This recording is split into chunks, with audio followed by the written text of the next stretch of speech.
नमस्कार दोस्तों। तो आइए आलोका एजुकेशन चैनल पर आप सभी लोगों का स्वागत है। तो चल हम लोग बढ़ते हैं दोस्तों, जो है आज के महत्वपूर्ण प्रश्नों के बारे में।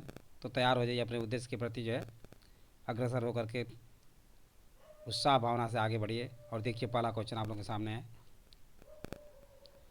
कुल्लू घाटी किन पर्वतों के मध्य स्थित है? तो ध्यान रखिए दोस्तों, कुल्लू घाटी धौलाधार तथा पीर पंजाल पर्वतों के मध्य स्थित है। प्रश्न यदि ये भी आ जाता है कि मान लीजिए कुल्लू घाटी धौलावीर तथा पीर पंजाल पहाड़ियों के बीच जो है कौन सी घाटी स्थित है? तो कुल्लू घाटी स्थित है। कौन सा? कुल्लू घाटी स्थित है। इलायची की पहाड़ियाँ किन राज्यों के मध्य सीमा बनाती है? तो इलायची की पहाड़ियाँ कटामम पहाड़ियाँ भी कहा जाता है दोस्तों, और ये केरल एवं तमिलनाडु के मध्य सीमा बनाती हैं। इलायची की पहाड़ियाँ किन दो राज्यों के मध्य जो सीमा बनाती है? केरल एवं तमिलनाडु के मध्य जो सीमा बनाती हैं। उत्तर भारत में उप हिमालय क्षेत्र के सहारे विस्तारित समतल मैदान को क्या कहा जाता है? तो दोस्तों ये ध्यान रखिए, उत्तर भारत में जो उप हिमालय के क्षेत्र के सहारे विस्तृत समतल मैदान है उन्हें भाबर कहा जाता है। क्या कहा जाता है? भाबर कहा जाता है। पूर्वी घाट और पश्चिमी घाट परस्पर कहाँ मिलते हैं? तो ध्यान रखिए दोस्तों, नीलगिरी पहाड़ियों पर पूर्वी घाट और पश्चिमी घाट दोनों परस्पर मिलते हैं। नेक्स्ट, चौराबाड़ी ग्लेशियर कहाँ स्थित है? तो चौराबाड़ी ग्लेशियर दोस्तों जो है केदारनाथ मंदिर के उत्तर में उत्तराखंड में स्थित है। प्रश्न ये भी स्थित होता है, प्रश्न ये भी उठता है कि केदारनाथ मंदिर के उत्तर में उत्तराखंड में कौन सी ग्लेशियर है? तो चौराबाड़ी ग्लेशियर है। भारतीय मानक समय रेखा किन राज्यों से होकर गुजरती है? तो ध्यान रखिए दोस्तों, ये उत्तर प्रदेश, मध्य प्रदेश, छत्तीसगढ़, उड़ीसा एवं आंध्र प्रदेश यानी 5 राज्यों से होकर गुजरती है। केंद्रीय सतर्कता आयोग एवं केंद्रीय अन्वेषण ब्यूरो किस मंत्रालय से संबंधित है? तो ये दोस्तों ध्यान रखिए, कार्मिक मंत्रालय से। केंद्रीय सतर्कता आयोग एवं केंद्रीय अन्वेषण ब्यूरो कार्मिक मंत्रालय से संबंधित है। राष्ट्रीय अनुसंधान एजेंसी एवं क्षेत्रीय परिषद किस मंत्रालय से संबंधित है? तो दोस्तों ये गृह मंत्रालय से संबंधित है। गृह मंत्रालय से राष्ट्रीय अनुसंधान एवं क्षेत्रीय परिषद संबंधित है। भारत का परिसीमन आयोग किस मंत्रालय से संबंधित है? तो विधि एवं न्याय मंत्रालय से संबंधित है। नेक्स्ट, नियंत्रक एवं महालेखा परीक्षक जिसकी वर्णन 148 में है। मुख्य चुनाव आयुक्त 325 में और चुनाव आयुक्त 324 में। संघ लोक सेवा आयोग सदस्य 317 315 की नियुक्ति कौन करता है? तो राष्ट्रपति करता है, और इनका कार्यकाल जो है 6 वर्ष या 65 वर्ष होता है। राष्ट्रपति इनकी नियुक्ति करता है और राष्ट्रपति इन्हें पदस्थ भी करता है। भारत के प्रथम लोकसभा उपाध्यक्ष कौन थे? ध्यान रखिए दोस्तों, भारत के प्रथम लोकसभा उपाध्यक्ष अनंत सैनम आयंगर थे। अनंत सैनम आयंगर भारत के प्रथम लोकसभा उपाध्यक्ष थे। और प्रथम अध्यक्ष लोकसभा अध्यक्ष कौन थे? जी वी मावलंकर। ये बात ध्यान रखिए। भारत की प्रथम महिला मुख्य चुनाव आयुक्त जो कि कार्यवाहक कौन थी? B S Rama Devi. कौन? बी एस रमा देवी थी। नेक्स्ट, भारत के राष्ट्रपति के निर्वाचन मंडल में कौन कौन शामिल होते हैं? तो ध्यान रखिए दोस्तों, भारत के राष्ट्रपति के निर्वाचन मंडल में राज्यसभा, लोकसभा और राज्यों की विधानसभाओं के निर्वाचित सदस्य शामिल होते हैं। वहीं उपराष्ट्रपति के निर्वाचक मंडल में शामिल होते हैं संसद के दोनों सदनों के निर्वाचित सदस्य, यानी संसद के दोनों सदनों के निर्वाचित सदस्य ही उपराष्ट्रपति के निर्वाचन मंडल में शामिल होते हैं। और भारत के राष्ट्रपति के निर्वाचन मंडल में दिल्ली तथा पुडुचेरी ये 2 संघ शासित क्षेत्र हैं जो कि इनमें शामिल होते हैं। अब तक भारत में कितनी बार संसद की संयुक्त बैठक का आयोजन हो चुका है? तो दोस्तों ध्यान रखिए, अब तक भारत में संसद की संयुक्त बैठक का आयोजन 3 बार हो चुका है। कब? 1959 ईस्वी में, 1977 और 2002 ईस्वी में 3 बार संयुक्त अधिवेशन बुलाया गया है। नेक्स्ट, भारत का सबसे कम पंजीकृत मतदाताओं की संख्या वाला संसदीय क्षेत्र है, ये बनेज है। कहाँ पे स्थित है? जूनागढ़ संसदीय क्षेत्र राजस्थान में।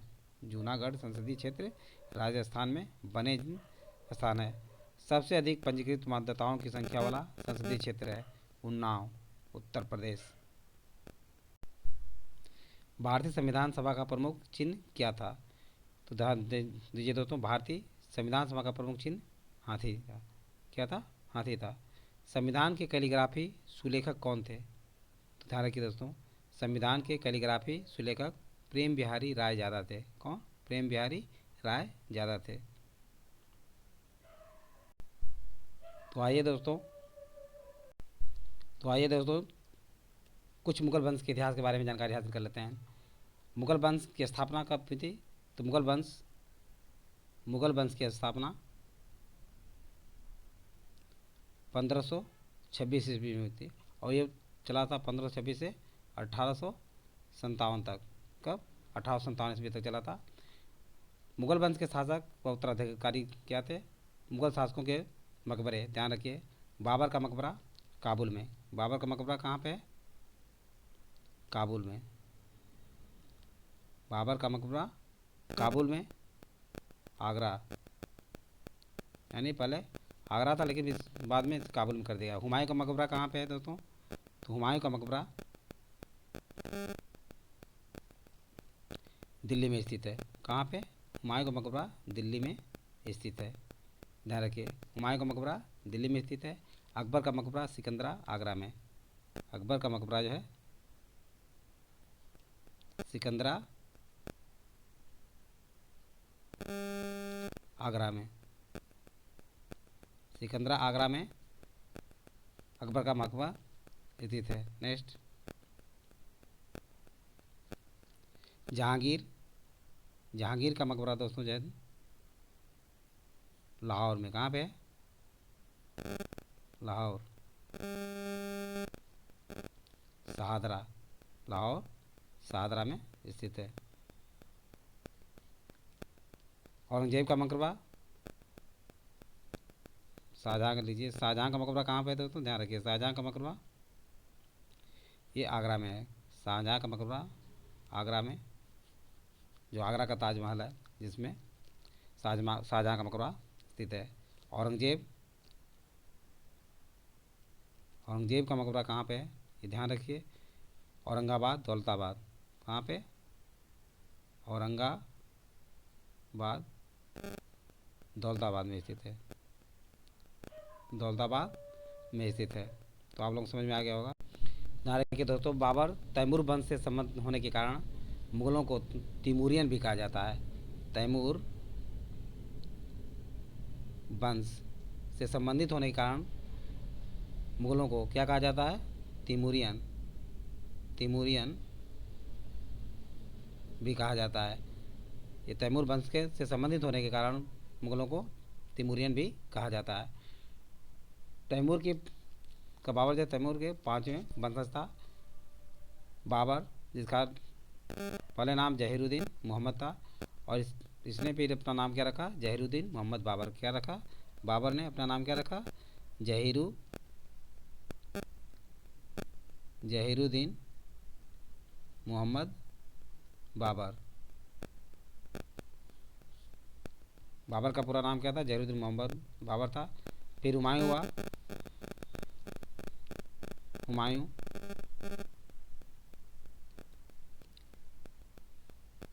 इसने अपना नाम नासिरुद्दीन हुमायूं रखा। अकबर जलालुद्दीन मोहम्मद अकबर का। अकबर ने अपना नाम क्या रखा? अकबर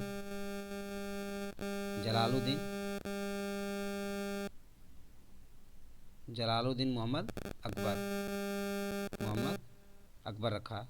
ये बात ध्यान रखिए दोस्तों। जहांगीर का नाम क्या था? जहांगीर का नाम दोस्तों था सलीम। सलीम नाम इसका क्यों पड़ा? क्योंकि शेख सलीम चिश्ती की दरगाह फतेहपुर सिकरी में है। इसी के कारण जो सलीम का जन्म हुआ था, इसीलिए जहांगीर का नाम बचपन का सलीम था।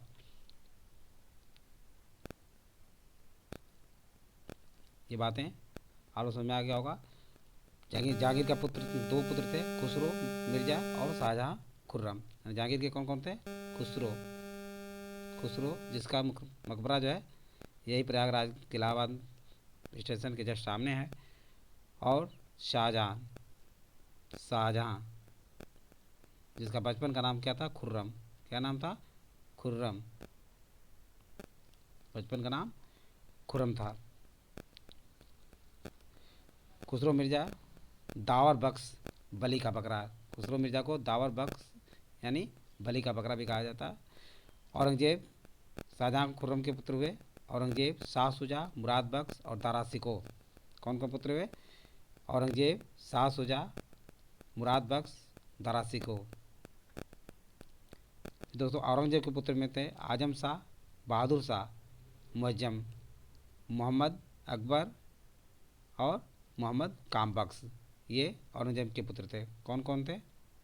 पहले ध्यान दीजिए शाहजहाँ के पुत्रों में कौन कौन थे। शाहजहाँ के पुत्रों में दोस्तों ध्यान रखिए कौन कौन थे। औरंगजेब,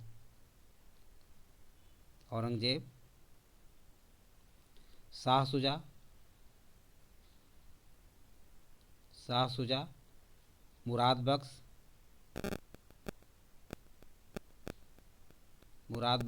एवं दारा शिकोह।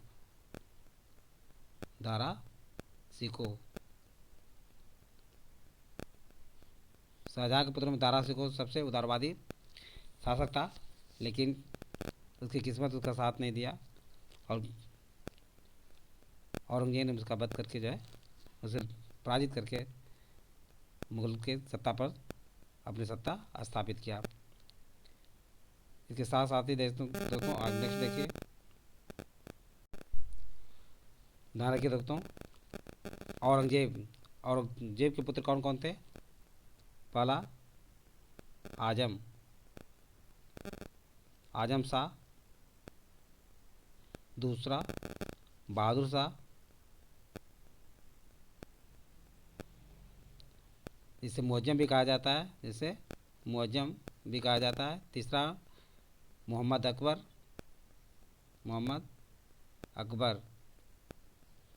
और मोहम्मद काम